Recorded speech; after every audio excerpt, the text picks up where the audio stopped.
Nous sommes à Genève le 7 mai 2011, chez vous, Claude Goretta. Quand on a préparé l'entretien, vous m'avez dit que vous n'avez jamais fait d'école de cinéma. Oui. Comment vous avez appris? En voyant des bons films. Parce que avec Alain, avec Tanner, on allait voir des bons films et c'était pas trop difficile à Genève. Même Genève avait la chance de passer des films sous-titrés. Donc c'était réellement la qualité du film, la qualité originale du film qu'on pouvait voir. Alors on a vu Antonioni, Fellini, surtout l'Italie, parce que tout le mouvement de cinéma d'Italie, qui était un mouvement social, même Visconti, les premiers films de Visconti, sont très, très politiques. Vous avez grandi à Genève? Oui, je suis de grand-père italien. Mais comme les Italiens, c'était les premiers à émigrer en Suisse, après les Espagnols. Et oui, chez Carougeois, parce que Carouge, c'était le port d'arrivée de les Italiens qui venaient chercher du travail. Bon, aujourd'hui, les gens qui cherchent du travail viennent de l'Est ou d'Afrique. Mais à l'époque, c'était tout à fait européen, quoi. Alors d'où vient le nom Goretta? Moi, je m'appelais Goretti di Goretta et je ne sais pas pourquoi, j'ai retrouvé le passeport que j'avais quand j'ai été engagé dans l'armée. C'est marqué Goretti di Goretta. Alors je pense que Goretti, c'est le nom d'une sainte, d'une jeune paysanne de la plaine du Pô, et qui était fiancée, et puis en été, comme ça, par une lourde, pesante journée, son fiancé l'a désirée très, très violemment, et puis elle s'est refusée, et il l'a poignardée. Elle est morte, donc, d'avoir refusé de se livrer à son fiancé. Ce qui fait qu'elle est canonisée. Donc c'est Sainte Maria Goretti. Et aujourd'hui, il y a des groupes qui s'appellent les gorettistes. Ça, je l'ai appris par une dame africaine, congolaise, qui me soigne. Parce que ces gorettistes étaient en grande partie au Congo. Donc j'en ai appris. Et je me souviens que quand je descendais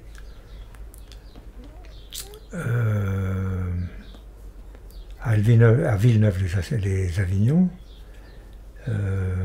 j'ouvre le journal français et je vois que un écrivain italien a publié un bouquin qui indiquait que c'était un montage de l'Église catholique, Maria Goretti, parce que les mœurs avaient tendance à se relâcher, si j'ose dire, et il fallait marquer le coup, quoi. Et je me souviens que j'étais surpris et assez heureux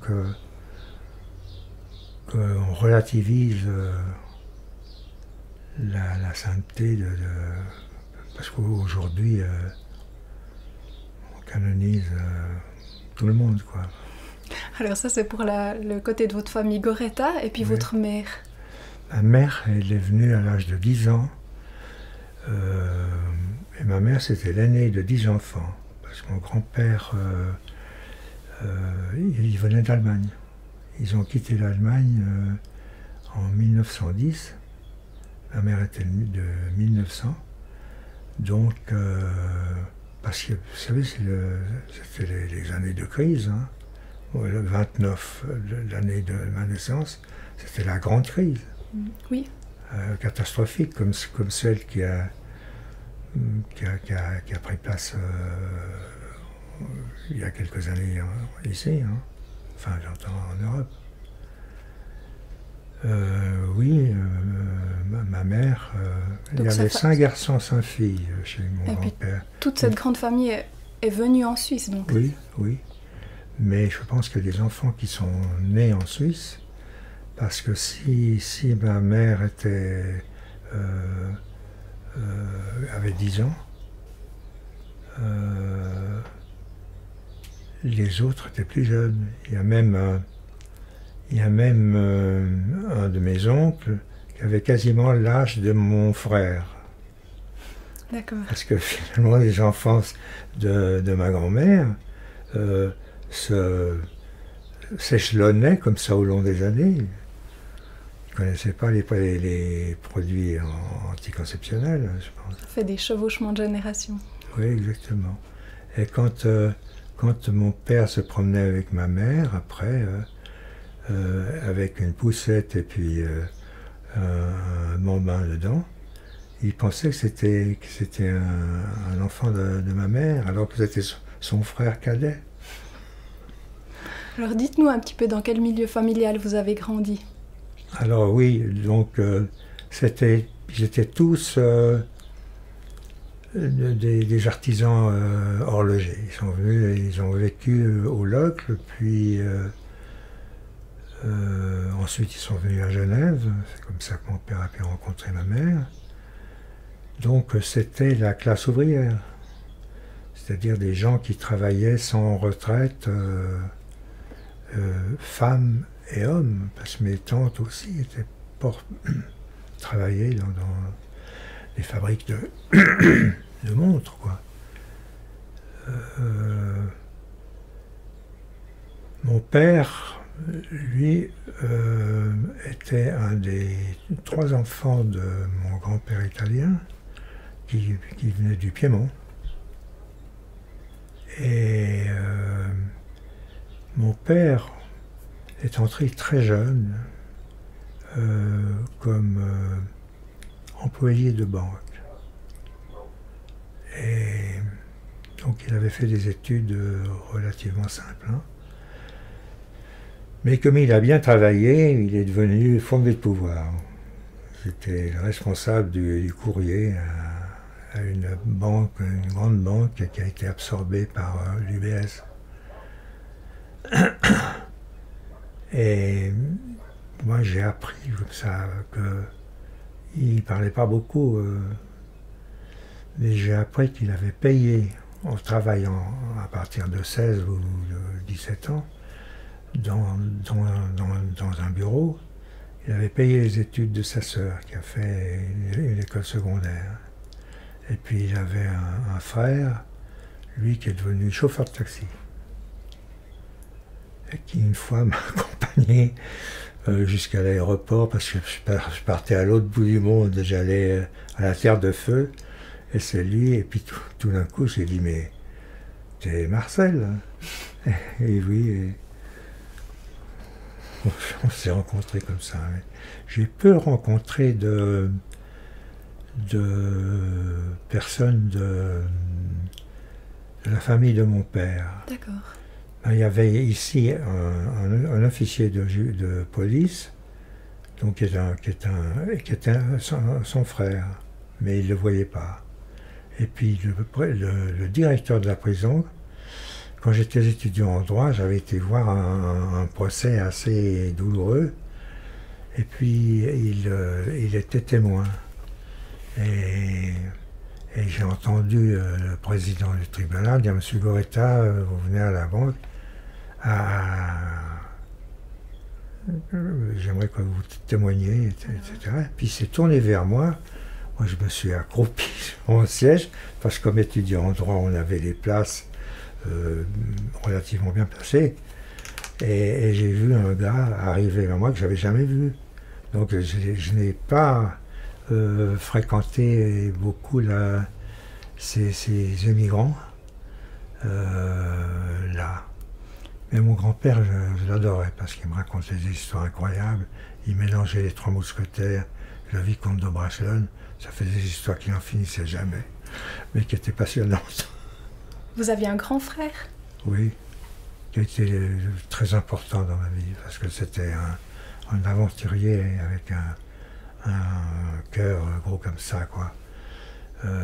Il était reporter de radio au départ, hein, et il allait partout où ça voulait. Il a couvert la guerre d'Algérie, la guerre du Vietnam, l'invasion de la Tchécoslovaquie. Il a travaillé à la TSR comme journaliste. Oui, c'est ça. Puis après moi, si vous voulez, moi j'étais déjà à la télévision, parce que Jean-Jacques Lagrange, quand je suis rentré d'Angleterre, avec une petite fille qui était née en Angleterre, et qui est rentrée à Genève à 14 jours, à l'âge de 14 jours. Moi je suis resté encore un certain temps en Angleterre pour finir mon contrat que j'avais avec le British Film Institute. Alors peut-être qu'on va y revenir tout à l'heure. D'accord. J'aimerais bien que vous me disiez comment vous avez, si vous alliez voir des films ou comment vous avez découvert le cinéma quand vous étiez enfant. Oui, c'est juste parce que je voulais faire du cinéma à l'âge de 8-10 ans. Mais vous connaissiez le cinéma à l'âge de 8 ou 10 ans? Non, mais je l'ai connu par mon père et ma grand-mère, parce que ma grand-mère m'a pris pour voir Charlot Soldat, et mon père pour voir Nanook l'Esquimau. Alors ça, c'était dans des salles de cinéma à Genève? Salles de cinéma, et puis mon père aussi adorait Charlot, et on allait voir les courts-métrages de Charlot, et on était pliés de rire. Donc j'ai vu les deux aspects du cinéma, le documentaire et la fiction. Ce qui fait que depuis ce temps-là, je voulais devenir cinéaste, mais c'était une utopie, un rêve impossible, étant né à Carouge, petite ville annexe de Genève, quoi. C'était Faubourg de Genève. Vous m'aviez dit que vous échangiez les bouteilles vides contre des séances de cinéma. Vous pouvez nous raconter? C'est pendant la guerre, ça, quand il y avait des difficultés de chauffage. On n'allait pas à l'école. On avait congé. Et ma mère, qui voyait que j'étais passionné de cinéma, me donnait les bouteilles vides. C'était, je crois, 50 centimes les bouteilles vides, ou 30 centimes. Et 3 bouteilles vides me permettaient de me payer une place de cinéma. Donc c'était pas cher le cinéma, ça avait changé. Hein. Mm-hmm. Donc j'ai cherché petit à petit, j'avais 200 livres sur les magazines sur le cinéma, alors que l'université n'en avait qu'une trentaine. Parce qu'il faut dire qu'après votre matu, vous êtes entré à l'université en faculté de droit. Oui, c'est ça, oui. Et voilà, pour essayer de rejoindre le cinéma, j'avais prévu un travail sur l'influence du cinéma sur la délinquance juvénile, ce qui est devenu très, très actuel, je trouve. Hein. Mais là, il y avait 2 pays qui faisaient des études là-dessus. C'était la Grande-Bretagne et puis, je me souviens plus, c'est la Tchécoslovaquie, je crois que c'est la Tchécoslovaquie, un des pays de l'Est, qui arrivait et qui faisait aussi des productions de films pour enfants. Donc il était très attentif à l'effet du cinéma sur les mentalités. D'ailleurs, Lénine avait dit, pour nous, le cinéma, c'est l'art le plus important. Et quand on regarde la production soviétique, il y a des films admirables. Enfin, il y avait Eisenstein, Pudovkin, La Terre de Dovzhenko, qui pour moi était un maître, Dovzhenko. Ces films étaient magnifiques. Alors peut-être avant qu'on parte en Angleterre, j'aimerais encore qu'on discute un tout petit peu de la période où vous étiez à l'université, parce que oui. vous avez fondé le Ciné-Club universitaire de Genève, oui, oui. dont on fête les 60 ans ces jours. Oui, exactement. Racontez-moi un petit peu. Parce qu'on payait une taxe de je sais pas très élevée pour les divertissements ou des choses comme ça. Et finalement, les divertissements Donc les divertissements à l'université. Ouais, par l'université. À travers l'université. Oui, alors il y avait des cours de ski pour les jeunes filles du Smith College aux États-Unis. Et c'était des gars, des étudiants à l'université qui, sachant bien skier, enseignaient ce sport aux jeunes filles. Et je me suis dit, mais moi je paye les mêmes choses, je ne vais pas skier parce que je n'ai pas d'équipement. Et j'aimerais bien, et puis le cinéma c'est aussi important. Le sport c'est bien, mais c'est pas tout. Et je trouve, comme on ne parlait pas de cinéma, que j'ai écrit un article dans la cité universitaire en disant voilà ce qu'on fait, voilà ce qu'on ne fait pas. Et ça a fait bouger l'UNI. Et donc, avant cela, j'avais fait une étude pour voir les films, les bons films qui étaient dans les maisons de distribution, et en me basant sur un bouquin d'histoire du cinéma de Georges Sadoul, qui était la gauche. Les anthologies de cinéma de droite, il y en avait un qui s'appelait l'histoire du cinéma, qui était entre les mains d'extrême droite. Bardèche et Brasillac. Brasillac, qui était jeune et qui a été fusillé à la fin de la guerre parce qu'il écrivait des textes contre les Juifs qui étaient inacceptables, insupportables. C'est fâcheux parce que c'était un bon écrivain. Alors ces livres, vous les connaissiez, vous les lisiez? J'avais acheté l'histoire du cinéma par Bardèche et Brasillac. Alors il y a des films où ça ne posait pas de problème, mais d'autres films, moi je me suis beaucoup plus basé sur Sadoul, qui était entré dans le groupe surréaliste au départ, et qu'il avait quitté pour rejoindre le Parti communiste. Donc c'était plus ouvert, et comme le cinéma d'après-guerre était le néoréalisme italien, qui était alimenté par des gens de gauche, inscrits souvent au parti. La plupart des réalisateurs du néoréalisme étaient au Parti communiste. Donc les films dont parlait Sadoul, c'était d'une part les films italiens, d'autre part certains films anglais et des films français comme ceux de Renoir, Grémillon aussi, qui est un cinéaste maudit qui a fait un ou deux films magnifiques, et puis aussi des cinéastes que la nouvelle vague française a descendu en flammes, comme Le Chat Noir, enfin j'ai pas les noms en tête parce qu'il y en a pas mal, mais qui avait fait des beaux films, des films honnêtes sur le plan de la thématique. Mais c'était encore le réalisme poétique français, quoi. C'était très léché, l'image. Mais quand on les revoit, on se dit c'est beau, quoi. C'est dans le cadre de l'université que vous avez rencontré Alain Tanner? Oui, je l'ai rencontré dans le hall d'entrée, parce qu'il est venu vers moi et il m'a dit je m'intéresse aussi au cinéma.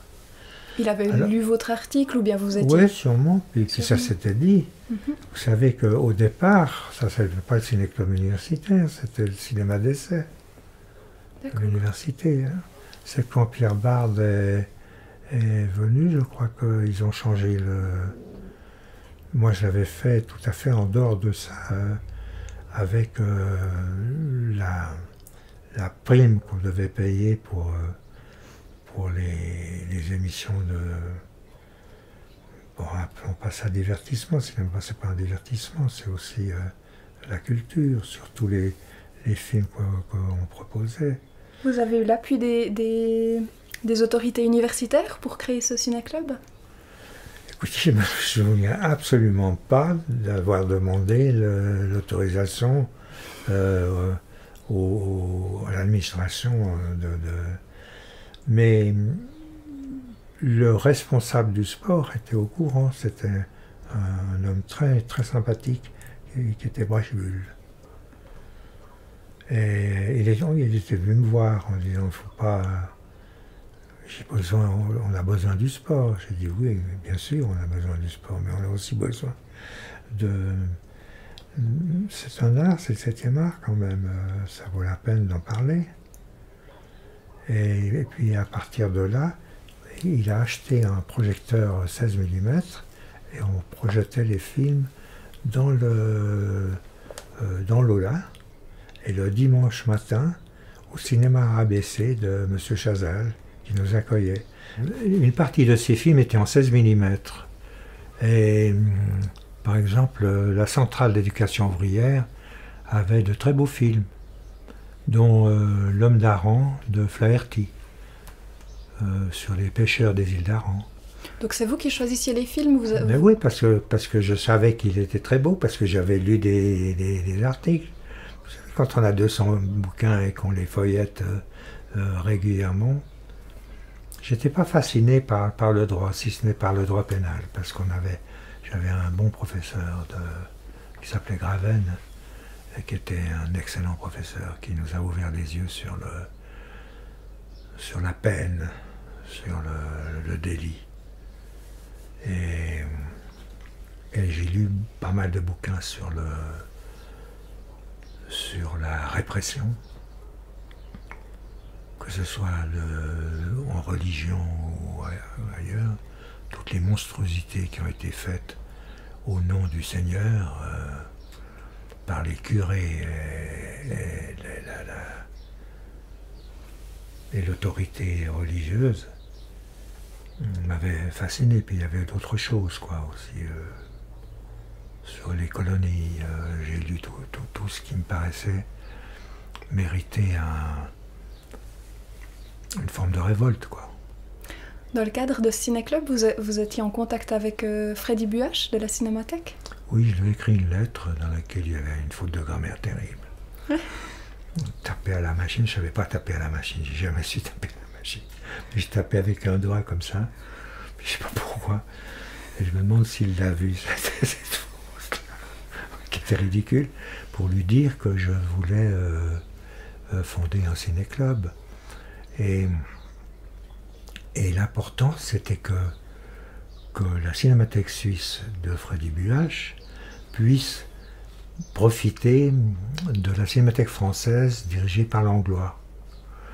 Et j'avais trouvé, moi, chez un antiquaire genevois, parce que la Suisse n'ayant pas eu de bombardement aux bombes incendies, il restait dans les greniers des choses d'avant. Et j'avais trouvé des thaumatropes. Les thaumatropes, c'est des disques de carton comme ça, sur lesquels il y a une image d'un côté et le complément de cette image de l'autre côté. Et puis si on tourne ça au 25e de seconde, c'est comme le cinéma, les deux images se superposent. Et j'avais trouvé ça, et j'en ai donné un à Langlois, que j'avais vu d'abord à la gare de Genève. Il était venu, et c'est Langlois qui envoyait des séries de films pour les séances documentaires et tout. J'étais surtout fasciné par le documentaire, par la recherche de la réalité qui nous entoure, et pas simplement se fier à l'écrit. Moi, je voulais avoir mon propre avis et aller à la rencontre de ceux qui n'ont pas des petites gens, si vous voulez. Cette formule, je ne sais pas de qui elle est, mais qui n'ont pas rendez-vous avec l'histoire. Et finalement, tous mes reportages ont quasiment été reposés sur la pauvreté ou la difficulté de vivre. Et non pas ce qu'on voit trop souvent maintenant, hein, les gens qui ont le pouvoir du verbe et qui dirigent comme ça. Il n'y a qu'à voir en France, ceux qui dirigent, c'est des énarques et des gens qui ont... Il y avait un ministre dans le gouvernement de François Mitterrand qui avait qui avait travaillé en usine. C'était Bergevois, qui s'est malheureusement suicidé. Et sinon, c'était tous pour délai. Ils ont des diplômes monumentaux et fondamentaux. J'en reviens au ciné-club. Oui. Ça a eu du succès, ces séances? Écoutez, Lola, il y avait des gens assis sur les escaliers. Donc ça a marché parce que Langlois nous avait envoyé des films comiques de l'école comique française. Donc vous étiez en contact avec Langlois, vous-même? Oui, ou par Freddy Buach. Freddy Buach. Et puis quand je suis allé en Angleterre, où j'ai travaillé pour le British Film Institute, puis j'étais employé du British Film Institute, grâce à 3 étudiants qui sont devenus des grands cinéastes. Alors attendez, on va y venir. Ça, je vous le rappellerai plus tard. Vous allez me le raconter. Mais j'avais également contact avec Langlois. Donc vous avez créé ce ciné-club avec Alain Tanner. Oui, mais c'est-à-dire le ciné-club, il était créé avant, si vous voulez. Alain est venu parce que moi j'avais réuni tous les éléments qui me permettaient d'obtenir des films de ciné-club. Il y avait à Genève un ciné-club qui avait une séance par mois et qui n'avait pas de séance en été, en période de vacances. C'était peu de voir 10 films par année. Alors le ciné-club universitaire, c'était toutes les semaines? Enfin, je me souviens plus exactement, mais je leur ai montré des films qu'on n'obtenait pas si facilement. Oui. Ouais. C'était quand même une des grandes cinémathèques d'Europe. Et après, il y a eu la cinémathèque anglaise qui échangeait des films avec les soviétiques. Et là, on en vient là parce que j'ai pu voir des films étonnants là. Alors on va y venir. Donc oui, vous avez décidé de partir en Angleterre. Oui, c'est Alain. Parce que moi le droit, c'était pas ma tasse de thé. Par contre, vous voulez partir en Angleterre pour cette histoire de... Faire des recherches et faire un travail après, que j'aurais pu développer sous forme de doctorat, sur l'influence du cinéma sur la délinquance juvénile. Ce qui était important parce qu'à l'époque, on a développé les films pour enfants. À l'Est, il y a eu des films superbes pour enfants, avec des poupées, des marionnettes et tout. Et puis en France, il y a eu Méliès et beaucoup d'autres, quoi. Donc ça, c'était votre travail, trouver des films. Oui, j'avais préparé tout ça pour pas être dépendant totalement des cinémathèques au moment où on doit projeter les films.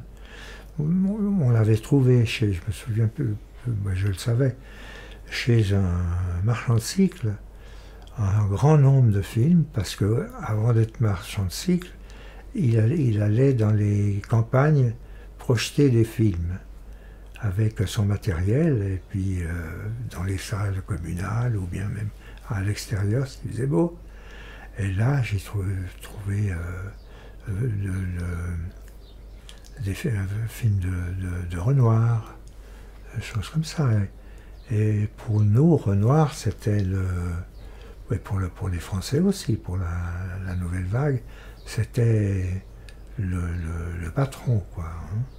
Par référence. Oui, par référence, sauf à la fin de sa vie où il y a des choses moins bonnes, quoi. Mais Grémillon était peu connu. Et... Ah oui, comment s'appelait le gars qui faisait les films surtout esthétiques, reposant sur des mouvements artistiques. René Clair. Oui, moi j'aimais bien René Clair, c'était bien. Mais je ne crois pas qu'on ait présenté au Ciné-Club parce qu'il passait encore dans les salles. Mais vous voyez, le temps de la guerre, il y a eu tout le mouvement du néo-réalisme qui est venu, qui nous a enthousiasmés, parce que c'était anti-nazi. Et quand on a su... Moi, j'ai vu avec mon père au Ciné-Bref, qui était un cinéma de documentaire, j'ai vu l'ouverture des camps de concentration par les Américains. Quand j'ai vu ça, je me suis dit, mais il était où le bon Dieu? Il faisait quoi? Quand on dit... moi j'entends des sermons maintenant à la télévision, ils oublient une partie de la réalité historique, quoi. Et aujourd'hui, quand on dit tout va mieux, ça dépend. J'entends les guerres de religion ont toujours existé. Bon, et c'est aussi destructif qu'avant. Bon, Calvin est venu à la révocation de l'édit de Nantes, ça a donné une série de banquiers genevois, quoi. Si on regarde les banques, elles sont très souvent d'origine française. Mais enfin bon, il y a des banques honnêtes et des banques moins honnêtes, quoi. Alors dites-nous, il y a quelque chose que j'ai pas bien compris, c'est si c'est vous qui avez entraîné Alain Tanner à vous suivre en Angleterre ou si c'est plutôt le contraire? Non, c'est Alain. C'est lui qui avait l'idée de partir. Parce qu'il avait un nom, je crois, qui dirigeait le service des employés dans un grand magasin de Londres qui était Selfridges, sur Oxford Street. En arrivant en Angleterre, vous avez travaillé justement dans ce grand magasin? Oui, pendant un certain temps. Et puis comme Alain et moi, nous allions au British Film Institute pour consulter les documents, c'était une grande entreprise. Et il y avait des projections régulièrement. Le National Film Theatre, ça s'appelait. Et on a rencontré par hasard 3 étudiants de Cambridge, qui étaient Lindsay Anderson, Karel Rice et... comment il s'appelait? Tony Richardson. Tony Richardson, merci. Qui voulait faire du cinéma, qui avait fait des courts-métrages. Et puis nous, Alain et moi, on connaissait bien le cinéma. Puis le cinéma continental. Tandis qu'eux, ils étaient sur une île, il y avait des choses qu'ils ne connaissaient pas. À l'époque, par exemple, c'est Giroudot qu'on connaissait, mais pas les autres. Donc, le fait d'être en contact avec eux, ça leur apprenait un certain nombre de choses. Vous avez partagé des choses, vous leur apportiez... Oui, et puis Alain et moi, on dormait chez Lindsay Anderson. On lui louait une chambre. Et ils ont été formidables. Lindsay, ça a été un peu notre maître à penser au départ. Et un certain jour, le British Film Institute a fait dire que si on voulait faire un film, il y avait une somme qu'on pourrait consacrer à tourner un premier film. C'était combien, vous vous souvenez? Oui, c'était très peu. Non, je ne me souviens pas. Et puis pour le matériel, il était mis à disposition? Non, je vais vous raconter comment ça s'est passé, parce que il y avait un ami de ces 3 cinéastes qui s'appelait John Fletcher, qui était un technicien, qui était un preneur de son et puis en même temps un caméraman. Et je crois qu'il avait une caméra Payard Bolex, qu'on remonte comme ça, mais qui n'a que 30 secondes de possibilité de tournage. Donc on a pris cette caméra-là, ce qui fait que c'est John qui tournait, et donc le film Nice Time, c'est un film tourné avec des moyens limités, avec des pellicules sensibles, pour pas avoir à éclairer l'extérieur. On n'éclairait pas, on avait tourné près des lumières, que ce soit des vitrines encore allumées, des néons qui s'allument et qui s'éteignent, et qui animent l'image. C'est très beau d'ailleurs. Comment vous avez choisi le thème de ce court-métrage? Alors Alain et moi, on voulait faire un film sur la fumée. Parce que il y a le fog et comment est-ce qu'on appelle la brume, qui sont très, très forts, l'usine. Le smog? Le smog, c'est... Oui, c'est plus épais. Tu as dit autre chose? Mist. Le mist? Oui, c'est ça. Oui. Et Lindsay nous a dit, mais oui, vous allez tomber dans l'esthétique. Prenez un sujet plus humain, prenez les gens. Il ne voulait pas que vous tombiez dans un sujet esthétique? Oui, parce que ça tient mieux. Et on a choisi de montrer le vendredi et le samedi les gens qui venaient à Piccadilly Circus parce qu'ils n'avaient pas assez d'argent pour prendre des tickets de spectacle. Et les jeunes gens qui venaient, ils regardaient, ils se baladaient, c'est le centre de Londres, Piccadilly Circus, avec une statue, puis un petit... comment ça s'appelle? Eros. Oui, c'est ça, oui. Et on a dit, bon, on va prendre ça. Vous avez dit qu'il ne voulait pas que vous tombiez trop dans l'esthétisme. Oui, les trois jeunes gens que vous avez rencontrés, que vous avez cités tout à l'heure, c'est ceux qui ont fondé le Free Cinema. Le Free Cinema, oui. C'était quoi l'idée du cinéma qu'ils avaient eux? C'était quoi qu'ils avaient envie de faire, de mettre en avant? Oui, c'est très intéressant comme question, parce qu'ils voulaient faire un cinéma qui n'était pas le cinéma anglais habituel, qui était encore marqué par la guerre, et c'était des films de guerre dans lesquels les ouvriers étaient plutôt rigolos, parce qu'ils avaient un accent cockney et tout, et puis il y en a beaucoup qui faisaient une plaisanterie juste avant de prendre une balle dans le front, quoi. Et ils ont réagi là contre. Et ils ont fait de la classe ouvrière des héros. Lindsay a fait un film sur un journal de campagne.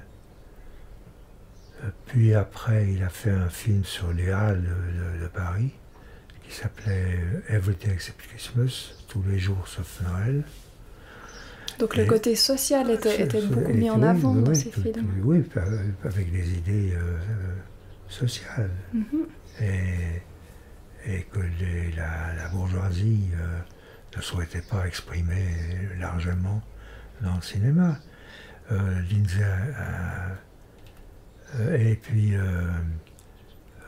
Tony Richardson et Carl Rice ont fait un film sur un club de banlieue où jouait une formidable équipe de New Orleans et où toute la jeunesse populaire venait là, quoi. Et puis alors expliquez-nous le vôtre de court-métrage Nice Time. Vous avez dit Piccadilly Circus? Oui, c'est ça. Puis alors Piccadilly, on a filmé, on a choisi dans la foule des gens qui nous permettaient d'exprimer l'éblouissement, le spectacle, si vous voulez, des néons, des gens qui attendent. Alors parce qu'il y a aussi les cinémas et les théâtres après Piccadilly. Et là, il y a des files qui attendent 2 heures parce que... Et devant ces files, il y a ce qu'on appelle des buskers, des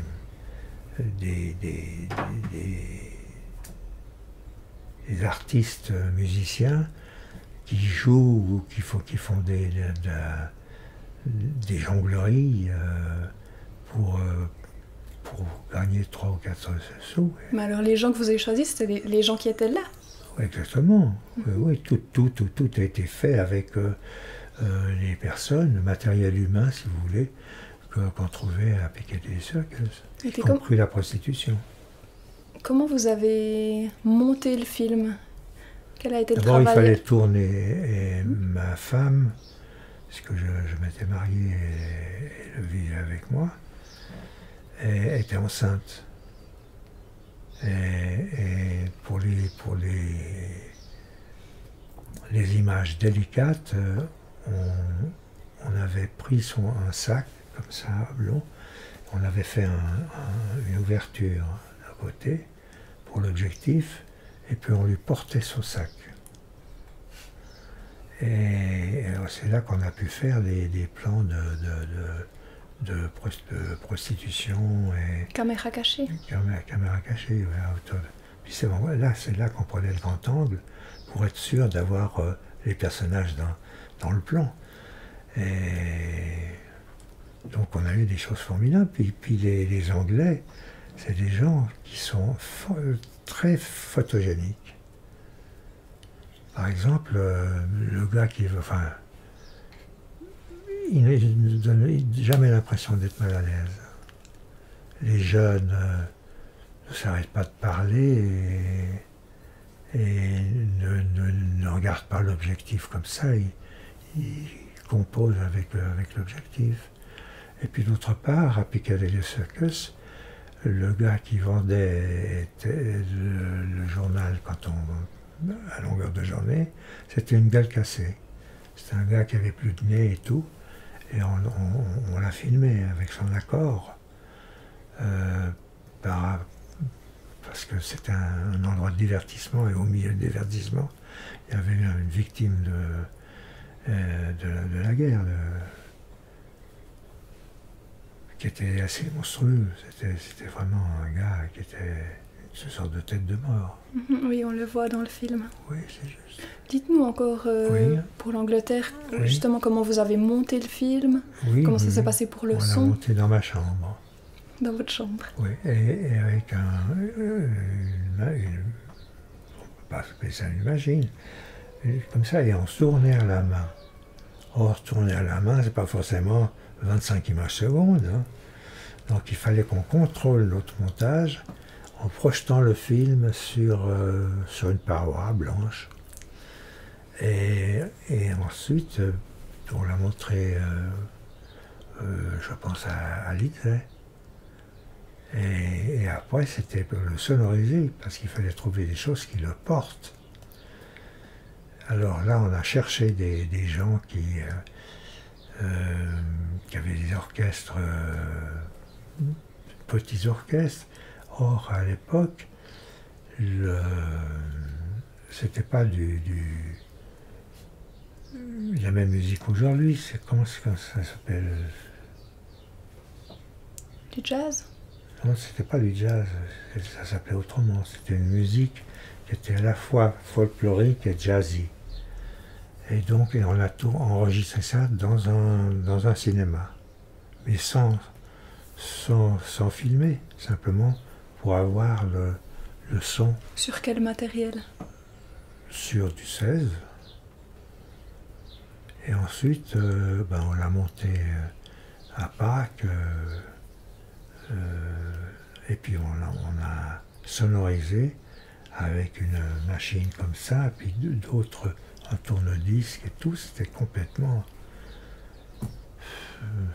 artisanal. Ah, ouais, plus qu'artisanal, c'était vraiment fait avec des moyens incroyables. Puis on montait nous-mêmes, on n'avait pas de monteuse. Donc quand je suis rentré en Suisse, je pouvais monter mes films.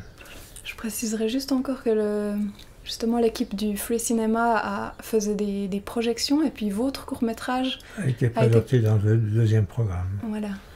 Et là, quand ils l'ont vu, ils l'ont proposé pour le Festival de Venise.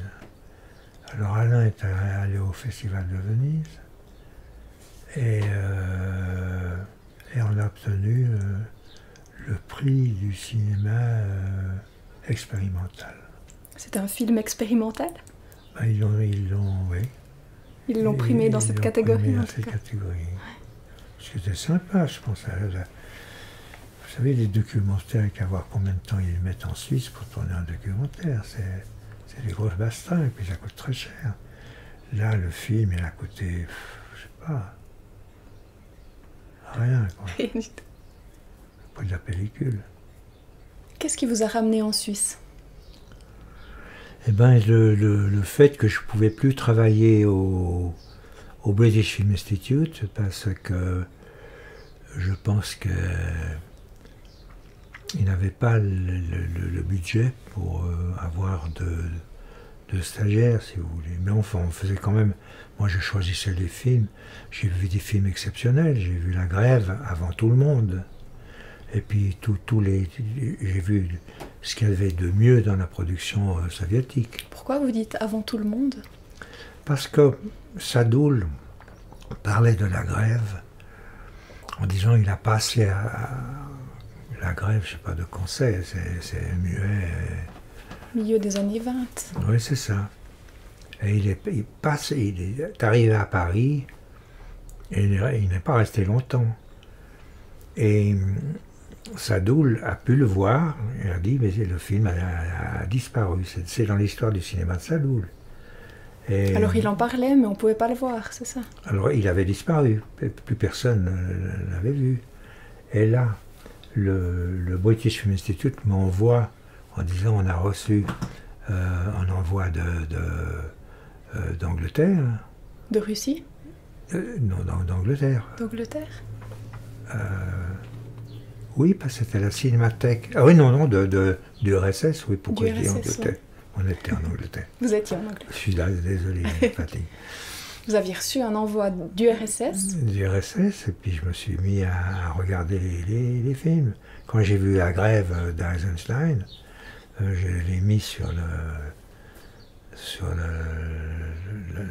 le projecteur? Oui, non, pas le projecteur, le montage. On appuie, puis on peut regarder, on peut arrêter. J'ai vu un film incroyable qui avait des parties complètement surréalistes. Alors ils venaient d'où ces films soviétiques? De Moscou. Et puis pourquoi ils étaient envoyés au British Film Institute? Parce que les Anglais envoyaient des films anglais, les premiers Hitchcock, vous voyez, et puis d'autres films comme ceux du groupe de documentaire de John Grierson, qui était fameux, j'entends, qui était formidable, et qui a influencé les cinéastes du free cinéma. Et donc ils faisaient des échanges avec l'URSS? Oui, exactement. C'est comme ça que vous avez vu La Grève?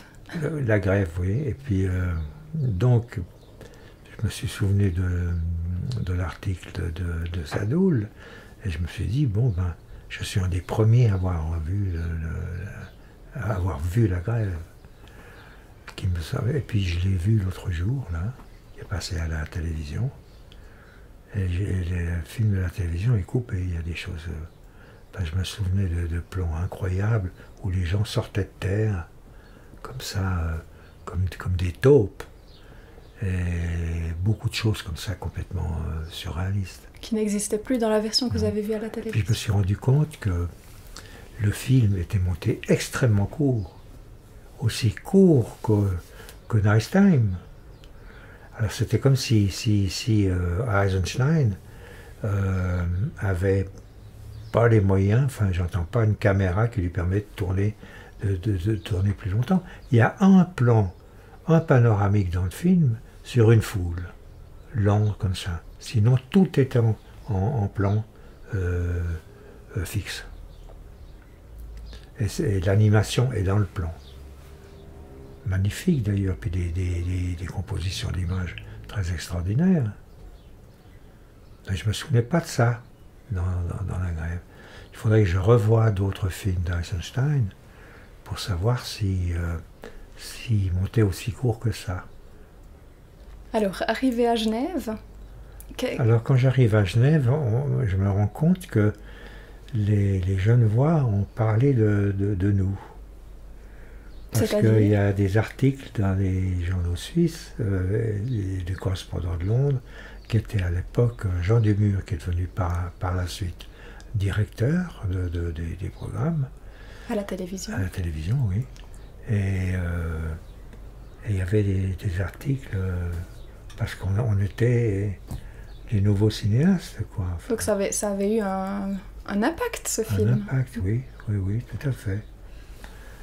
Et Jean-Jacques Lagrange, qui était un de mes camarades du collège. Et,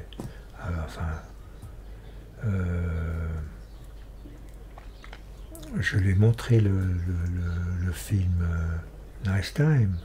Vous aviez une copie avec vous? Oui, on m'a donné une copie, oui. D'accord. Et j'en ai une encore maintenant, et parce qu'ils m'en ont envoyé une autre, qui est en meilleur état. Vous l'avez pas vu, vous? Oui, je l'ai vu. Ah oui. Et le son était... Je l'ai vu sur DVD, oui. Oui, c'est ça. Ouais. Ils ont fait une version DVD. Oui. Mais en le remasterisant, et puis en retravaillant le son. Parce que le son, il y a une maladie du son qui est redoutable. Le son disparaît tout d'un coup. Oui. Une sorte de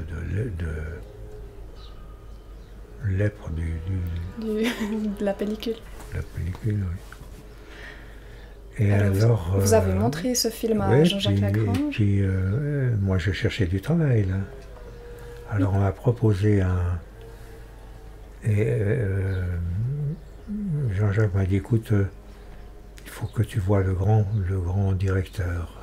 Parce que Jean-Jacques Lagrange travaillait déjà à la télévision. Oui, parce qu'il avait travaillé à la radio.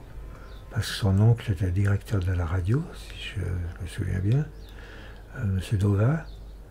Et là, ils étaient en train de créer la télévision à Genève. Oui, c'est ça. C'était un violoniste de l'école de l'orchestre de la Suisse romande. C'est M. Schenker. Schenker, voilà, merci. Vous avez des nouvelles plus récentes, hein. Et il m'a dit, va à Zurich, parce que vous allez faire peur au directeur de Genève en étant trop intellectuel, parce que les gens qui font du cinéma sont plus intellectuels que ceux qui font de la télé. Ce qui était une évidence, hein, parce que d'avoir fait de la télé, j'ai vu que c'était méprisé au départ. Il a fallu, par rétrospective, pour que les gens qui connaissent le cinéma se disent « mais ce film de télévision, il vaut largement un court-métrage de cinéma ». Alors en arrivant à Genève, pour vous, travailler à la télévision, c'était une bonne solution pour pouvoir pratiquer votre métier? Pour les autres gens, ils pensaient que c'était une voie de garage. Mais enfin, il faut aussi tenir compte du tempérament d'un individu. Moi, je ne pouvais pas faire n'importe quoi, je n'aurais pas pu le faire. Et donc j'ai été voir le directeur de Zurich, et puis il m'a dit deux choses, il m'a demandé deux choses. Est-ce que vous êtes inscrit au Parti communiste? J'ai dit non. Est-ce que vous êtes homosexuel? J'ai dit non. Alors il m'a engagé.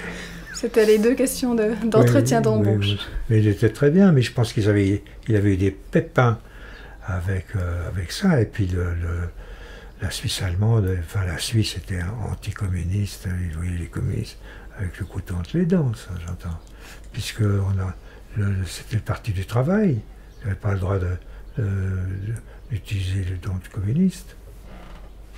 À Genève, le parti du travail, c'était pas le parti communiste.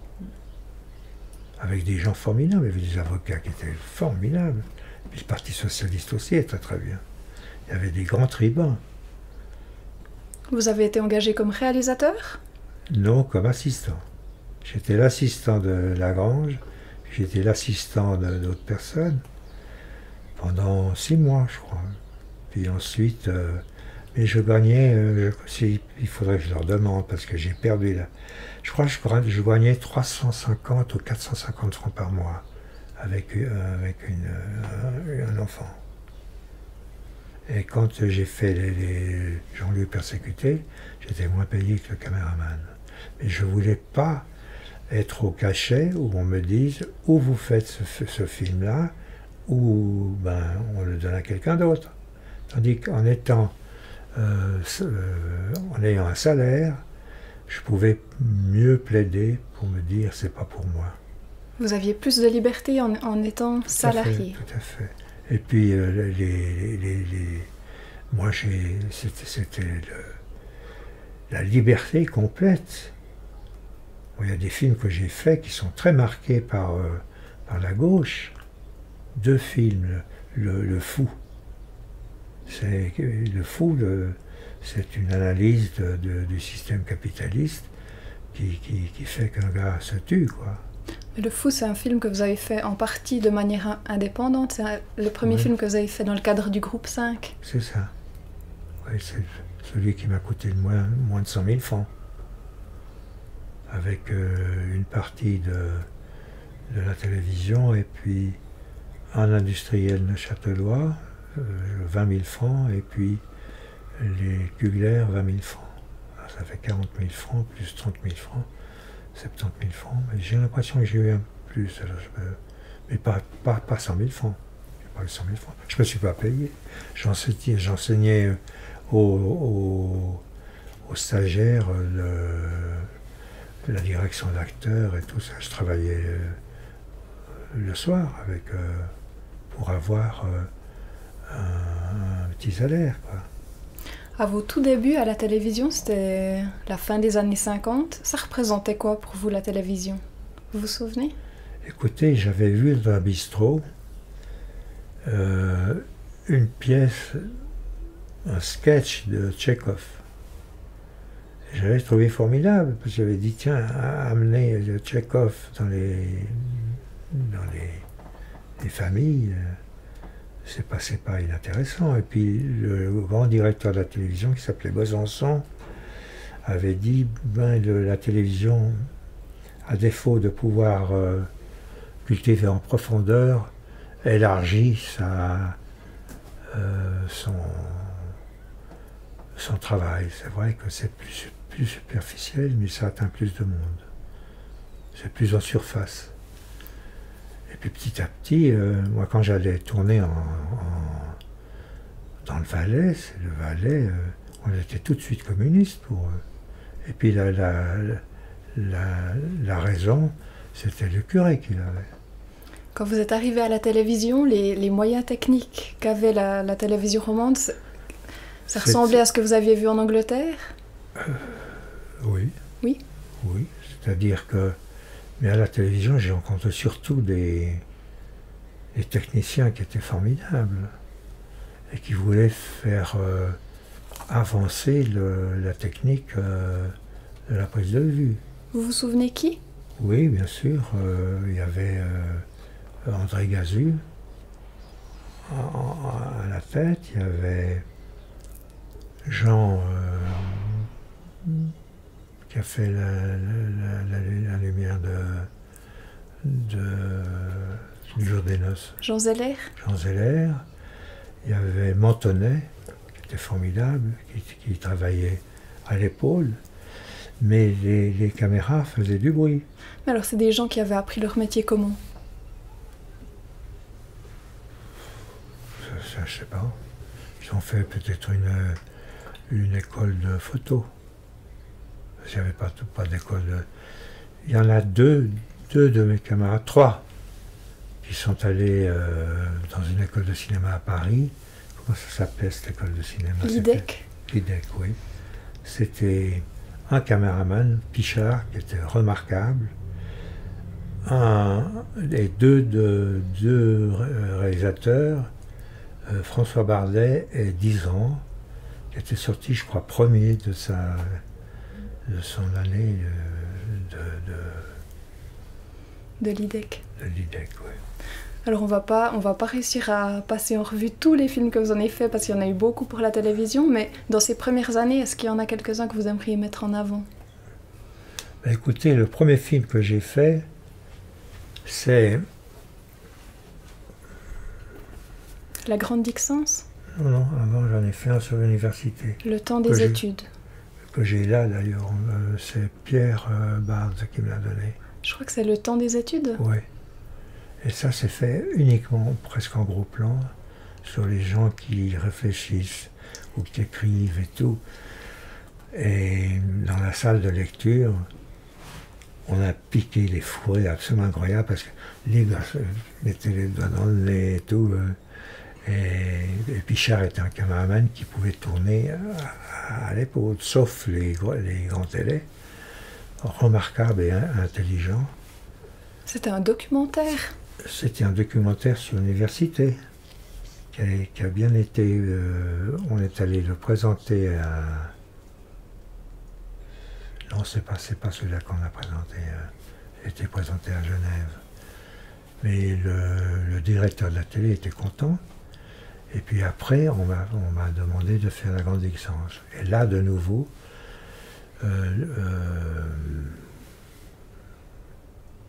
Godard avait fait un film sur La Grande Dixence parce que son oncle était président du directeur de la Grande Distance. De la Grande Dixence. La Grande Distance. C'est beau, oui. Et il a fait un film avec de la musique classique dessus, monté. J'ai pris le chemin contraire, opposé. Vous l'aviez vu, ce film de Godard? Oui. Oui. Oui, oui. Mais vous avez choisi un autre angle? Complètement, oui. Je l'ai fait sur le travail, sur les hommes. Donc il y avait aussi des choses formidables. Il y avait un cirque. Le béton montait de la vallée, il montait de la vallée du Rhône. Et comme ça, on voyait les bennes monter, jusque sur les... C'est un barrage poids. Donc ils mettaient des pierres et du ciment. Et ils arrivaient avec ces bennes au-dessus du barrage. Et puis les bennes s'ouvraient. Et piouf, ça tombait. Et on a filmé avec Pichard sous la neige, de nuit sous la neige. Donc c'était à la fois sur le travail difficile et pour moi un visage c'est impérissable suivant le moment où on le prend. D'ailleurs je vois dans les films qui sont faits avec les acteurs et tout, et non pas des grands effets Bon, il y a un gars comme Orson Welles qui a pu traiter mais autrement, on s'ennuie vite s'il n'y a qu'une recherche esthétique. Alors ce que vous dites aussi, c'est que ce que vous aviez découvert en Angleterre, vous l'avez utilisé ici. Complètement. J'étais complètement imprégné de ce que j'avais pu voir aussi à la Cinémathèque anglaise, et puis ce qu'avaient fait nos camarades qui venaient de Cambridge. La télévision m'a permis de faire de l'improvisation dans la fiction. Il y a 2 films où c'est totalement improvisé, c'est le Vivre ici, avec toute la fin de la soirée avec les Espagnols, qui boivent et qui chantent et qui improvisent. Parce je me souviens qu'il y avait un homme qui ne bougeait pas, qui était là comme ça, extrêmement sérieux, qui tout d'un coup s'est levé et s'est mis à chanter, à improviser un chant. Et j'ai demandé ce que ce chant exprimait, et ils m'ont dit, il y a un enfant qui a été écrasé par une voiture devant, et il parle de cette mort. Vous voyez, donc on allait comme ça vers quelque chose d'autre, quoi. Et pour La Grande Dixence, c'était la même chose. Alors dites-nous quelques mots de Jean-Luc Persécuté, que vous avez aussi fait... Oui, ça c'est mon premier film de fiction réelle, je crois que c'est le premier.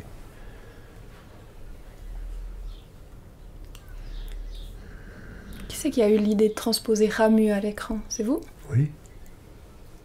Parce que la communauté des télévisions francophones voulait faire une série de films avec leurs meilleurs écrivains. Alors on a parlé, j'avais été demandé dans le bureau de mon directeur, et puis il m'a dit, est-ce que vous avez une idée? Et puis j'ai dit oui, j'aime beaucoup Ramu, pour moi c'est un écrivain international. Et il m'a dit, vous avez une idée? J'ai dit oui, Jean-Luc Persécuté. Pourquoi Jean-Luc Persécuté? Parce que c'était plus simple de le faire, il y avait moins de monde à entraîner dans l'aventure, et on pouvait dépouiller l'histoire et l'axer plus sur le personnage de Jean-Luc. Et il a dit oui, et avec Georges Haldas, ce qui est curieux avec ce film, c'est qu'avec Georges, on avait travaillé sur le langage, parce que dans les romans de Ramu, il n'y a pas un langage qui explique les choses, il y a un langage extrêmement peu présent souvent, hein. Et dans Jean-Luc Persécuté, tout ce qu'on pouvait mettre était délicat pour expliquer. Et on s'est rendu compte, dans un premier travail, que le texte de Ramu pouvait être dit par les acteurs. J'avais des très bons acteurs, Maurice Garrel et Frédéric Maninger, et puis j'avais pris des acteurs suisses ou français suisses, et on a repris le texte avec Georges. Vous le connaissiez comment? Parce que vous avez souvent travaillé avec Georges Haldas. Oui, c'est Escoffier qui m'avait fait rencontrer. Et j'avais fait un premier film de 30 minutes avec lui sur Jean-Jacques Rousseau. C'est Rousseau ou l'énergie des rêves. On avait fait un peu là où Rousseau est allé, dans Venise. Et puis j'avais pris un fauteuil à roulettes et je me mettais dessus et on me baladait comme ça, où je mettais le caméraman et je poussais le caméraman pour des mouvements. On l'a pris pour Venise et on s'est rendu compte que sur la grande place, c'était des dalles qui n'étaient pas du tout, et que ça faisait comme ça sans arrêt, ce qui fait qu'on a changé. Et c'était qui? C'était Pichard, je crois, oui. Pichard a pris à l'épaule, mais c'était pas, on ne prenait pas le son. On a enregistré, on a pris le son sur certaines choses, mais pas régulièrement. Ça a été sonorisé avec un choix de musique. J'ai trouvé musique d'époque. Et puis alors, pour revenir à Jean-Luc Persécuté, oui. C'est un des premiers films à utiliser le plein air, à avoir été tourné en plein air, à la télévision, je dis. Oui, ça se peut, oui. Oh, il y a quand même des fragments qui ont dû être tournés en plein air, des fragments de films policiers et tout. D'accord, oui, ouais. Mais... Vous aviez du temps pour le tourner?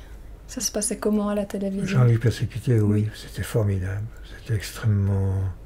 Parce que j'ai pu filmer à la fin de l'été, au début du printemps, si vous voulez, sous un soleil rayonnant. Au début de l'automne. Pardon? Au début de l'automne. Oui, mais il faisait des foins encore, à La Sage, par exemple. Et quand Jean-Luc met le feu au mazo, c'était rayonnant. Et le petit bébé était sous un parapluie que j'avais fait ouvrir pour le protéger du soleil. Et puis elle ramassait l'herbe haute, il y avait encore de l'herbe, c'était pas l'hiver. Maintenant, je ne sais pas comment c'est, mais la neige, on est resté, je ne sais pas, 3 semaines à Genève, et puis on est remonté pour tous les plans d'hiver. Et si vous avez vu le film, il y a la neige est haute. Hein. Oui. Vous tourniez avec quel matériel à ce moment-là?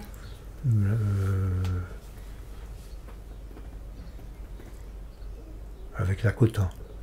D'accord. Oui, parce qu'on enregistrait le son. La scène, la grande scène, où il joue à cache-cache, oui. tout ça, avec les pas et les voix, tout ça, c'est du son direct. Oui. D'accord. Oui. Oui, oui. Vous avez fait des reportages pour Continent sans visa? Oui, en effet. Vous n'avez pas ouvert la chose, je pense. 25? Non, plus. 25 par année, oui. Ça, c'était votre occupation principale? Non, mais j'avais une chance énorme, c'est de faire des reportages pour Continent sans visa et surtout 5 colonnes à la une qui nous donnait plus d'argent. Je suis allé aux États-Unis en première classe et puis en Inde aussi. Parce qu'il y avait des échanges entre 5 colonnes à la une, c'est-à-dire qu'ils visa. prenaient mon film. Voilà. Et puis eux pouvaient vraisemblablement placer le film, je ne sais pas exactement comment c'était. Mais les Suisses payaient une partie.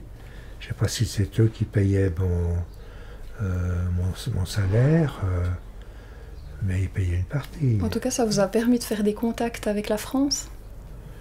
Et oui, parce que c'est la France qui est venue me chercher. C'est Pierre Desgroupes qui a vu des reportages que je faisais pour Continent sans visa et qui m'a demandé de venir travailler pour eux. Et là, c'était mon maître à penser aussi, Desgroupes. C'était un gars magnifique qu'ils ont licencié trop tôt. Je pense à 60 ou quelques années. Et il est mort de ne plus faire ce métier, quoi. C'était un passionné de télévision. Moi, j'avais une chance énorme, c'est que je faisais des fictions pour la télévision. Et pas les ramus, tout ça, c'était fait en dehors et dans des conditions magnifiques. J'avais des très bons chefs opérateurs, un matériel qui s'est amélioré sans arrêt, sous la pression de personnes comme Gazu et d'autres.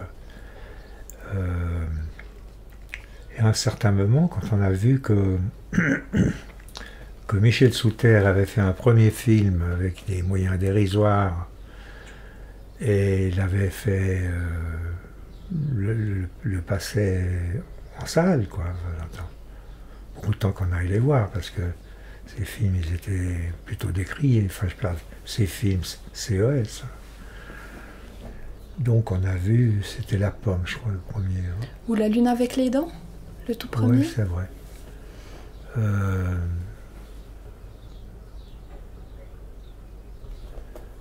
On s'est dit, on va former, c'était pour demander de l'argent à la télévision. Et pour pouvoir gonfler le 16 mm en 35 et pour passer dans les salles.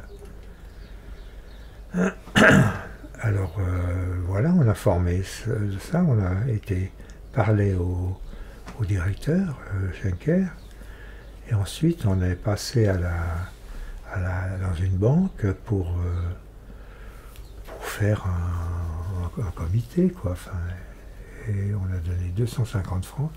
Je ne sais pas si je peux aller les chercher maintenant.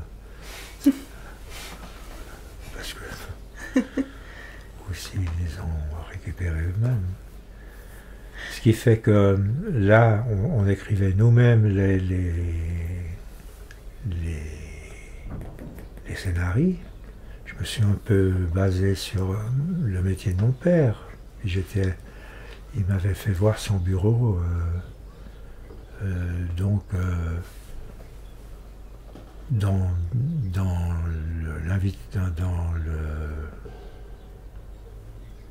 l'invitation, le bureau, c'est le même que mon père. Il était dans une sorte de tabernacle en verre. Et puis, il y a une photo de lui, je ne sais pas où elle est.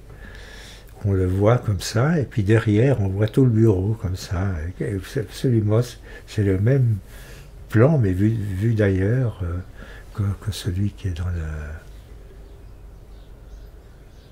C'était lequel? L'invitation. L'invitation, oui. Alors j'ai une question un petit peu provocatrice, mais oui. Puisque vous nous avez dit que les conditions à la télévision étaient bonnes, que vous aviez une grande liberté, c'était quoi qui vous poussait à vouloir faire des films grand écran? C'était simplement justement le fait de les passer en 35 La liberté, c'était de pouvoir les gonfler en 35 mm. Puis c'était de pouvoir les projeter ailleurs que dans une salle communale avec un projecteur mobile. Puis le son est moins bon. Les films qui ont été faits pour la télévision, ils sont bons quand ils passent sur les appareils de la télévision. Mais avec Schenker, on est allé après Lausanne, je sais pas, rencontrer des banquiers producteurs de la Grande Dixence, avec un technicien. Il n'a pas réussi à mettre en marche l'appareil de projection. On est parti avec Schenker sans avoir pu me montrer le film là. Après, ça s'est amélioré. Mais par exemple, le Rousseau.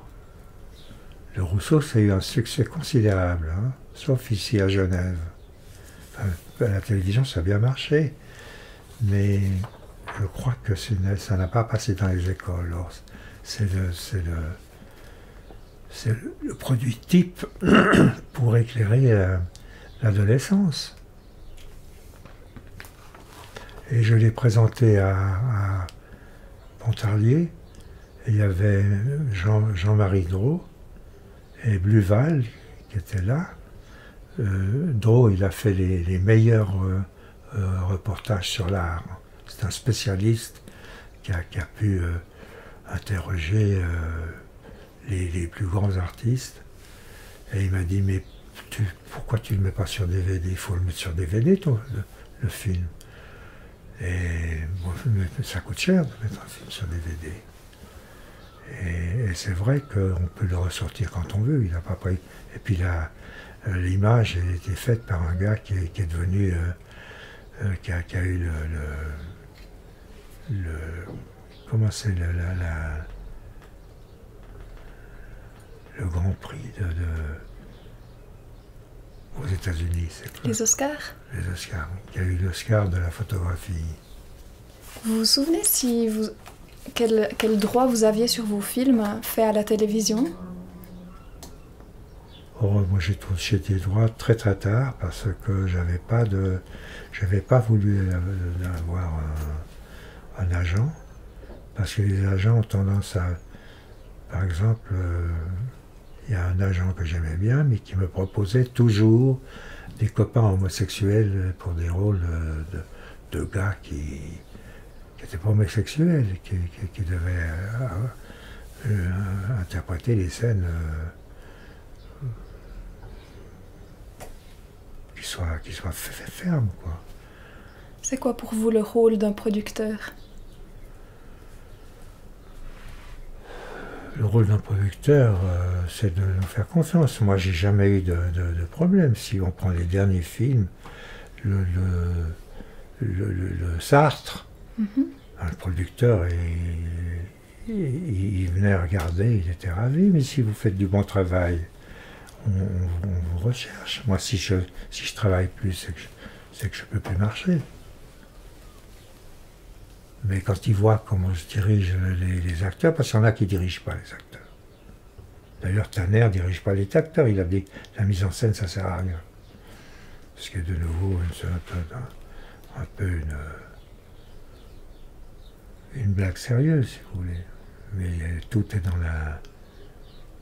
On ne va pas choisir un gars qui est proche du rôle.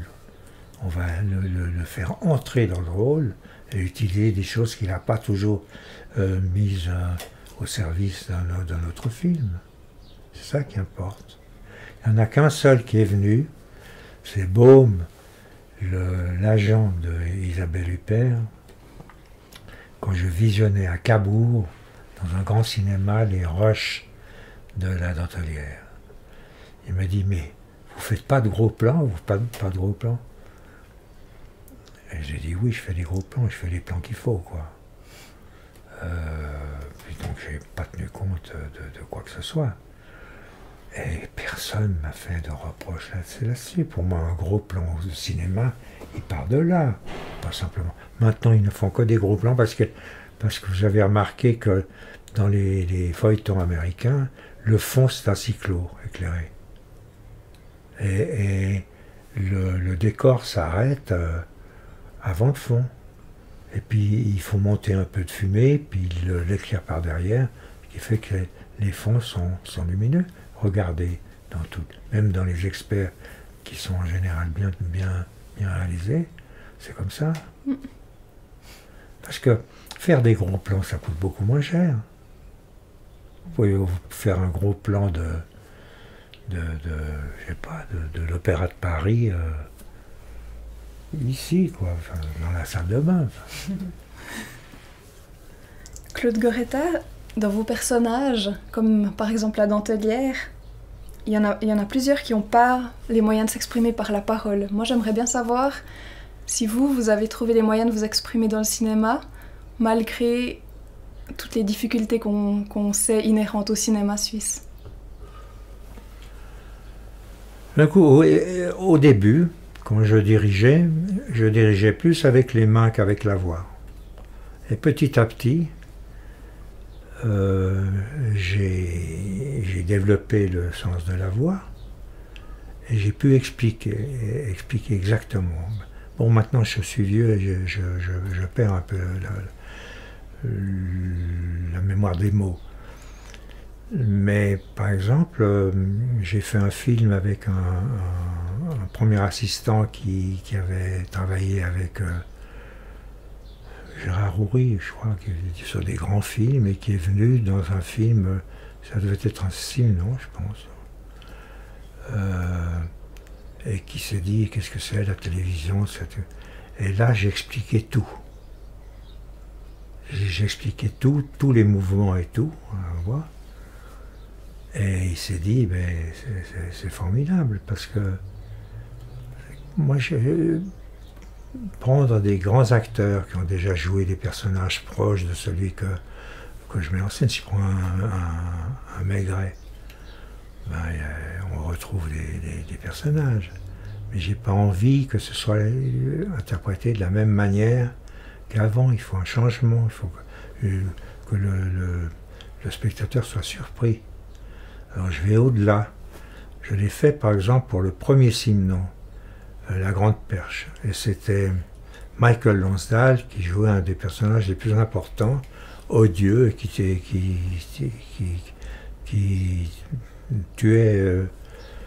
une femme, je crois, ou c'était sa mère, mais en tout cas il volait sa mort, sa femme. Et on a discuté avec Lonsdale et j'ai dit, écoutez, Michael, il faut qu'on aille plus profondément et de montrer pourquoi ce gars est devenu aussi inacceptable, aussi insupportable. Et on a travaillé là-dessus, sur la source même du conflit et du délit, du meurtre. Et il a compris parfaitement ça. Et dans sa première intervention, c'était émouvant. Moi, j'étais complètement ému parce que ce gars qui était insupportable à la lecture devenait non pas un copain, mais on comprenait son itinéraire jusque-là.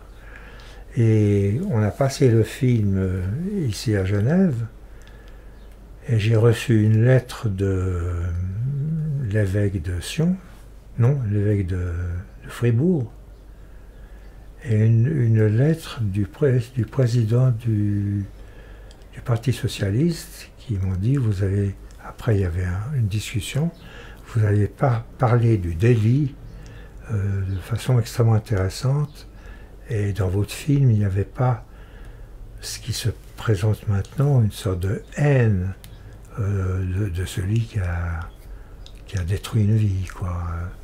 Vous avez essayé de comprendre que lui aussi souffrait de ça. Et il faut dire que Simenon écrivait ses romans, je crois, en 9 jours. Hein. Et jamais plus, il s'enfermait et il écrivait ça d'une traite. Donc il n'avait peut-être pas le temps de placer ça dans ses romans policiers, pour que l'intrigue soit plus claire, quoi. Dans un sens un tout petit peu général, j'ai dit, je vous ai demandé si vous aviez pu vous exprimer, mais est-ce que vous avez pu vivre à satisfaction de votre métier de cinéaste, d'une manière générale? Écoutez, à partir du moment où vous n'avez pas de censure qui vous empêche de créer. Moi, j'ai des camarades qui étaient au Parti communiste en France et qui se sont arrêtés de tourner. Et des gens, mais incroyablement talentueux.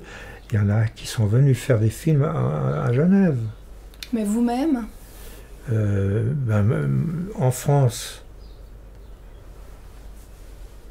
Vous-même, vous n'avez pas ressenti de censure venant de... Ben non, parce que je trouvais qu'on pouvait exprimer ça sans blesser les gens. Oui, ils m'ont censuré dans le film que j'ai fait sur les anciens bagnards, les vieux blancs.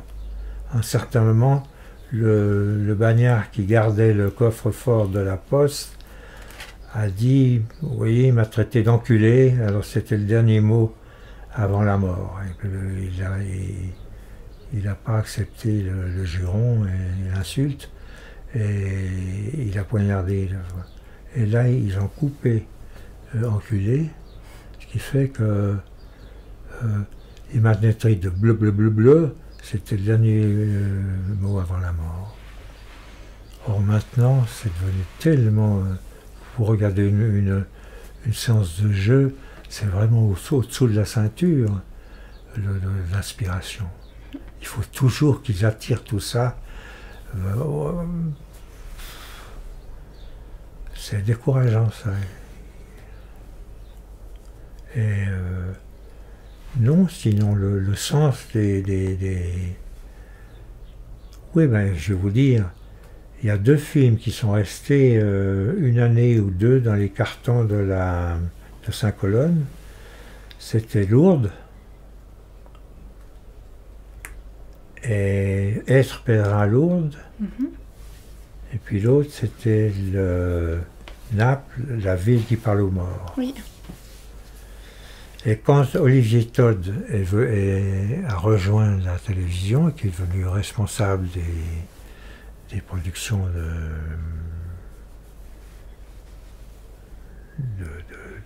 de reportages, il a trouvé ça, il a dit, mais pourquoi c'est là?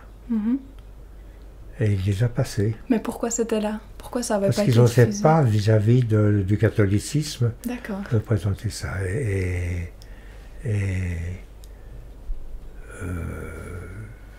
Les catholiques ont râlé. Parce que Lourdes, j'ai montré ce qu'était Lourdes. Avec des choses pas possibles. On avait pris le train et puis il y avait des gosses qui bougeaient sans arrêt comme ça, ou des gosses qui étaient atteints de maladies avec des gestes, comme les autistes quand on a coup des gestes. Et puis ils chantaient « Seigneur, toi qui fais des miracles ». Bon, le contrepoint est curieux, mais c'était comme ça.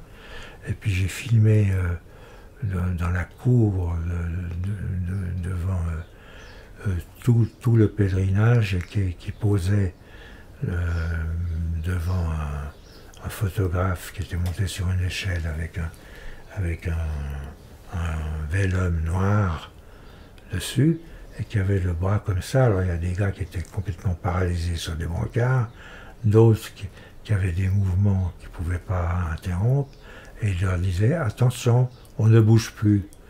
Alors bon, moi je garde ça quand même, parce que c'est la réalité. Là, ça montre que on peut échapper à la censure. Ils ont été diffusés finalement, ces 2 films alors, oui. Lourdes et puis... Oui, absolument. Naples, finalement, vous m'en aviez parlé, et puis je l'ai vu sur le site internet des archives de la TSR, il y est. On peut le voir, et puis il est magnifique, vraiment. C'est un beau film, ouais, hein, ouais, vraiment. Et le commentaire est superbe. Ouais. J'ai travaillé avec un... Vous savez pourquoi j'ai fait Naples? Parce qu'il y avait un bouquin qui était à Lausanne, comment s'appelait cet éditeur qui a arrêté d'éditer, qui éditait toute l'œuvre de Tchekhov, et qui avait fait une série de bouquins sur les villes. Alors, il y avait un bouquin sur Naples. Ah, d'accord. Et puis, en le lisant, j'ai vu qu'il y avait un article sur la mort, qui avait 20 pages ou plus. Et ce bouquin était écrit par Philippe Daudy, dont la femme était psychanalyste en Italie. Et je lui ai demandé de collaborer, il l'a fait, c'était formidable. Et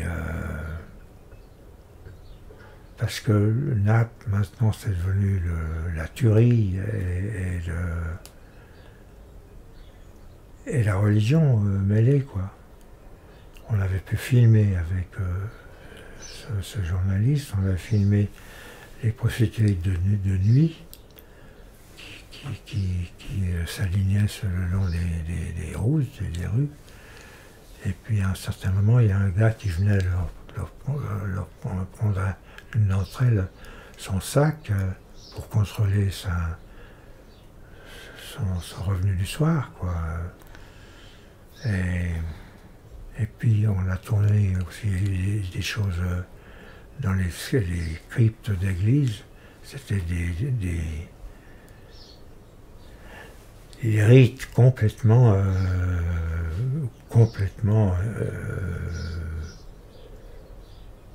éloignés du christianisme. Et ils achetaient, je sais pas, 1 franc une ampoule, et ils la mettaient au-dessus de petits tabernacles de verre dans lesquels il y avait des ossements. Ouais, mais ça on voit, hein, dans le... Vous le voyez? Il me semble qu'il y a une image de ça, en tout cas des... Oui, ça se peut, hein. Il me semble. Et ça, c'est parce qu'ils leur demandent de gagner au sport auto et d'être heureux en amour. Et le commentaire de Philippe Daudy indiquait cela. Ouais. Alors là, ils ont interdit ça en France. Ouais. Ils pourraient interdire beaucoup plus de choses. Hein. Par contre, j'ai vu des saints. On a canonisé la dame de Calcutta, Mère Teresa. Ah, Mère Teresa. Mère Teresa. J'ai filmé là. Je ne sais pas si je suis le premier à avoir filmé là, mais je travaillais avec un journaliste anglo-saxon qui avait été dans l'armée quand l'armée anglaise occupait l'Inde. Et on l'a vu, mais ce qui est curieux, c'est qu'il y a une plaque sur laquelle il est gravé « Home for Dying Institutes », c'est-à-dire hospice pour personnes en train de mourir. Hein. Ouais. Il faut qu'ils meurent dans un temps donné, sinon on les remet à la rue. Ouais, c'est pas très... Ouais, enfin, j'entends aussi, ils ne peuvent pas faire autrement, parce que sinon, c'est pas monumental, le refuge de ces gens. Puis j'ai filmé dans la rue où les pauvres dorment enroulés dans leur comment on s'appelle ça, sari, hein, je crois. Sari, ouais. Sari, oui. Et puis il y en a qui ne se relèvent pas le matin et qui sont morts. Moi, j'ai enjambé une dame en allant chercher quelque chose. Une dame qui était allongée en travers du trottoir, qui ne bougeait plus. Je me suis penché pour voir s'il y avait de la vie dans ses yeux. Et il y avait une sorte de vibration dans l'œil. Mais elle était en train de mourir. Personne ne s'arrêtait.